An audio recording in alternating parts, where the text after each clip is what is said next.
Viewers, a massive tragedy has hit Gujarat. More than 24 people, including children, were killed after a massive fire broke out at the TRP game zone in Rajkot on Saturday. Fire tenders visited the spot and efforts were made to bring the blaze under control and rescue any trapped individuals.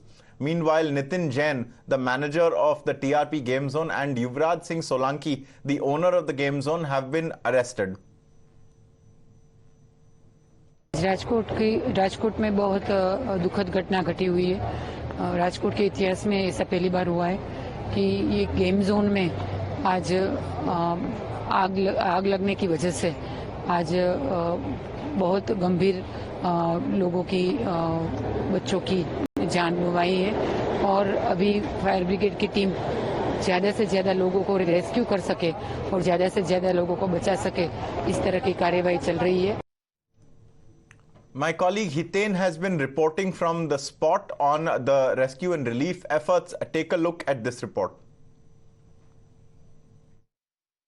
TRP mall के game zone में जब आग लगी तब मंजर क्या होगा, ये तस्वीरें सिर्फ दिखाने के लिए काफी है।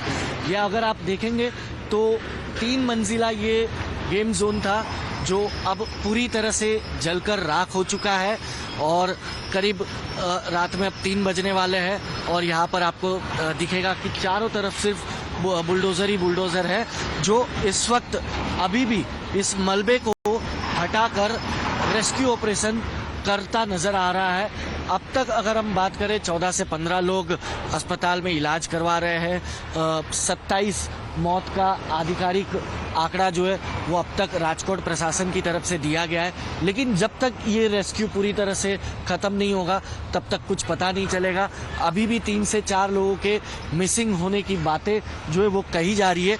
अगर मैं कुछ तस्वीर दिखाने की कोशिश करूं, हालांकि ज़्यादा आगे नहीं जा पाएंगे, लेकिन यहाँ से अगर मैं अपने वीडियो जर्नलिस्ट संकेत से कहूँगा कि अगर यहाँ से इस तरफ से अगर वो जूम करके दिखा पाए तो आपको दिखेगा कि किस तरीके से यहाँ पर नीचे का जो हिस्सा है वो पूरी तरह से जलकर खाक हो चुका है। यानी कि अंदर जो भी कुछ था वो पूरी तरह से जलकर जो है वो खाक हो चुका है।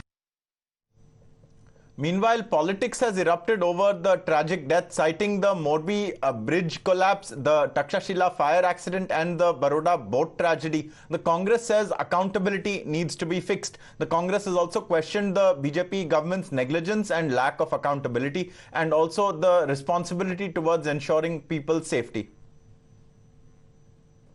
राजकोट के गेम जोन में आग लग गई और अभी तक 24 जानें चली गई है।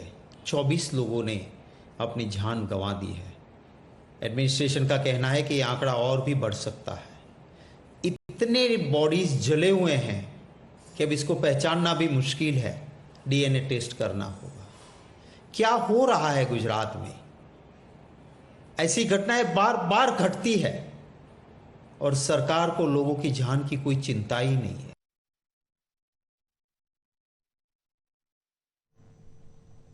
So there are now 28 people who have died in this disaster. The Home Minister of Gujarat, Harsh Sanghvi, has also visited the incident site and is in Rajkot. He also had spoken to the media. Listen in to Harsh Sanghvi.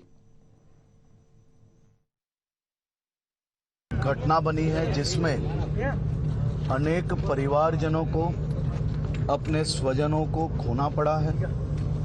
साथ साथ में कई बच्चों का भी इसमें देहांत हुआ है।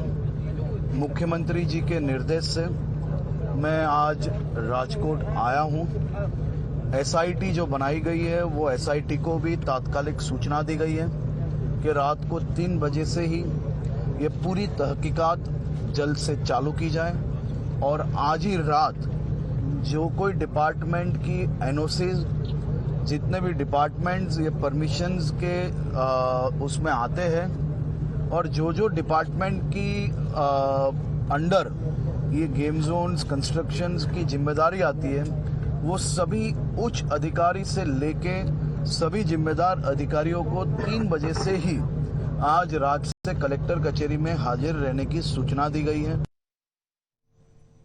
Hiten joins us now from the incident site. Hiten, अब ये जो SIT रात भर काम की थी, इसने क्या पता किया, ये आग कैसे लगी थी और गुजरात के मुख्यमंत्री कब आने वाले हैं?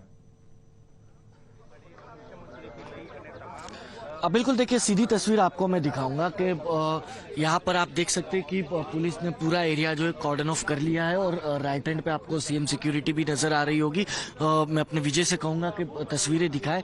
हालांकि कुछ ही देर में 7:20 around 7:20 7:25 chief minister of Gujarat Bhupendra Patel वो यहाँ पर पहुंचेंगे और उसके बाद हर्ष संघवी और SIT टीम और जितने भी अधिकारी यहाँ पर रात भर डटे रहे थे जांच में, उन सभी से वो यहाँ के रिपोर्ट लेंगे और उसके बाद हो सकता है कि हर्ष संघवी की तरफ से एक फाइनल रिपोर्ट जो है वो पेश की जाए। हालांकि हर्ष संघवी का कहना है कि अभी कुछ खुलकर कह नहीं सकते कि आग लगी क्यों नहीं, क्योंकि SIT देर रात पहुंची थी, करीब 1:30 से 2 बजे के करीब SIT जो है वो यहाँ पर पहुंची थी और उसके बाद उन्होंने यहाँ पर अपने सैंपल्स वगैरह कलेक्ट किए जो FSL को अब भेजे गए। जब तक FSL की रिपोर्ट नहीं आती है तब तक SIT भी कुछ कह नहीं पाएगी। तो यानी कि विद इन 7 डेज SIT को जो है वो चीफ मिनिस्टर गुजरात भूपेंद्र पटेल को अपना रिपोर्ट सौंपना है, तो 7 दिन के अंदर ही ये साफ हो पाएगा कि क्या होगा क्या नहीं होगा। लेकिन अब तक के जो अपडेट है उसमें 2 लोगों की गिरफ्तारी हुई है, एक मालिक और एक मैनेजर की गिरफ्तारी हुई है। जो युवराज सिंह सोलंकी है उसके साथ जो और 3 पार्टनर्स हैं वो 3 अब तक फरार चल रहे हैं, जिनकी छानबीन और खोज जो है वो राजकोट पुलिस की तरफ से की जा रही है। हालांकि राजकोट तालुका पुलिस का एरिया लगेगा, लेकिन एक तस्वीर अगर मैं आपको दिखाना चाहूँ तो ये देखिए, आपको एक रेड पाइप यहाँ पर सामने की तरफ दिख रहा होगा। ये सब फायर सेफ्टी के लिए जो है कहीं ना कहीं गेम जोन हो या फिर मॉल हो वहाँ पर जो है वो लगाया जाता है। लेकिन यहाँ पर ये सिर्फ पाइप्स बिछाए गए जो कनेक्टेड नहीं है। पीछे जब हमने लास्ट टाइम आपको बताया था कि पीछे भी मोटर वगैरह बिछी हुई थी, लेकिन वो ये पाइप्स जो है उससे कनेक्टेड नहीं थे। यानी कि फायर सेफ्टी के नॉर्म्स का पूरी तरह से इग्नोर कर दिया गया था। जो NOC लेनी होती है म्युनिसिपल कॉर्पोरेशन से फायर सेफ्टी की, वो NOC तक ली नहीं गई थी। बताया जा रहा है कि NOC के लिए अप्लाई तक नहीं किया गया था। तो आप सोच सकते हैं कि कहीं ना कहीं खुद गेम जोन के ओनर्स ने ही मतलब कहीं ना कहीं इतने लोगों की जान को जो है वो रिस्क पर डाला और उसके बाद ये मंजर हुआ कि 28 लोग अब तक जो है इस पूरे के पूरे हादसे में मर चुके हैं और अभी भी ये पूरी तरह मलबा जो है वो हटा नहीं है। अगर ये पूरी तरह साफ होगा उसके बाद ही साफ हो पाएगा कि अंदर और कोई है या नहीं है, क्योंकि अब तक जो आंकड़ा दिया गया है राजकोट पुलिस को या फिर एडमिनिस्ट्रेशन को, जिसमें ये बताया जा रहा है कि 27 मिसिंग है, जिसमें 12 साल के उम्र से बच्चे से लेके हर उम्र तक के लोग हैं। लेकिन वो 27 में जो 28 बॉडीज रिकवर हुई है, क्या वो है या नहीं है, उसके लिए अभी DNA सैंपल्स रात भर कलेक्ट किए गए। जब तक DNA रिपोर्ट नहीं आती है तब तक कुछ कह नहीं सकते कि क्या ये आइडेंटिफाई बॉडीज ही मिसिंग बॉडीज है या नहीं है, ये अभी भी क्लियर नहीं हो पाएगा। यानी कि आने वाले 2 से 3 दिन में ही यहाँ पर क्या हुआ था क्या नहीं हुआ था, कैसे आग ने इतना बड़ा स्वरूप धारण कर लिया कि ये पूरा का पूरा गेम जोन जो है अब जलकर राख हो गया। अब देखिए आजू बाजू में आपको नजर आ रहा होगा रेसिडेंशियल एरिया है, ये कोई कमर्शियल एरिया नहीं है। अब देखिए ठीक इस गेम जोन को लग के आपको एक 3 मंजिला बिल्डिंग नजर आ रही होगी, ये सब रेसिडेंशियल एरिया है।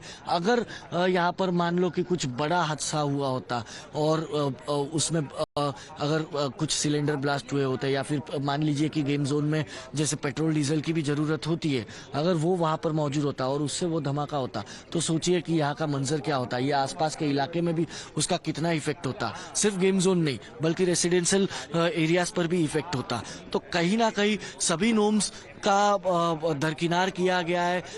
गलती पूरी तरह से कहीं ना कहीं बात करें तो सिर्फ गेम जोन के ऑनर की नहीं है बल्कि म्युनिसिपल कॉर्पोरेशन की भी है, क्योंकि म्युनिसिपल कॉर्पोरेशन ने ध्यान क्यों नहीं दिया। इतना बड़ा गेम जोन उनके कॉर्पोरेशन एरिया में खड़ा हो जाता है और बिना किसी सेफ्टी नॉर्म्स के, बिना किसी फायर सेफ्टी के NOC के, ये म्युनिसिपल कॉर्पोरेशन को भी कैसे नहीं पता चला। तो ये सारे सवाल है, इन सारे सवालों के जवाब जो है जब वो SIT की रिपोर्ट आएगी उसके बाद ही साफ हो पाएगा।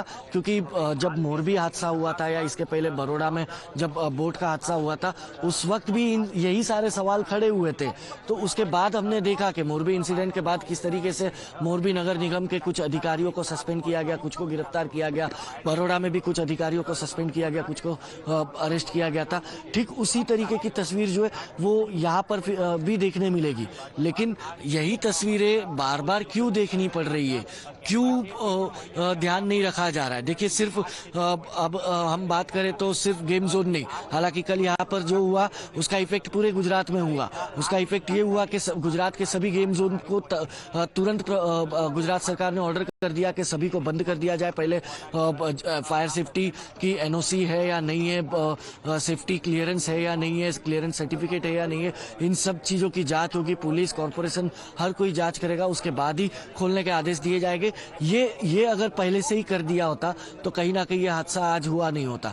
दूसरी ओर ये पहले जो हुआ, सबसे पहले हुआ कोचिंग इंस्टीट्यूट में सूरत में 5 साल पहले, कोचिंग इंस्टीट्यूट के बाद हुआ पुल ब्रिज गिरता है मोरबी में, उसके बाद बनासकांठा में एक चिल्ड्रंस हॉस्पिटल में आग लगती है, उसके बाद बात करें बोट पलट जाती है बड़ौदा में, यहाँ पर ये गेम जोन जलकर राख हो गया। अब आगे और किसका इंतजार कर रहे हैं, क्योंकि हर तरीके से गुजरात सरकार को कदम उठाने पड़ेंगे, क्योंकि यहाँ पर ये कहा जा रहा है कि गेम जोन के लिए सरकार के पास कोई नियमावली ही नहीं थी, कोई भी प्रिकॉशंस के पॉइंटर्स ही गेम जोन के लिए बनाने के लिए गवर्नमेंट के पास कोई नॉर्म्स ही नहीं है, तो किस तरीके से उसका ख्याल रखा जाएगा। हालांकि अब बनेंगे, अब गुजरात सरकार जिस तरीके से एक्टिव हुई है तो आगे जाके करेगी, लेकिन ये सिर्फ सवाल यहाँ तक का नहीं है, इसके बाद आगे भी है कि कुछ प्ले स्टेशंस भी है बच्चों के लिए, जैसे जूनियर केजी सीनियर केजी में पढ़ने वाले बच्चों के लिए जो इंस्टीट्यूट होते हैं वहाँ, उसके लिए भी कोई नियम नहीं है।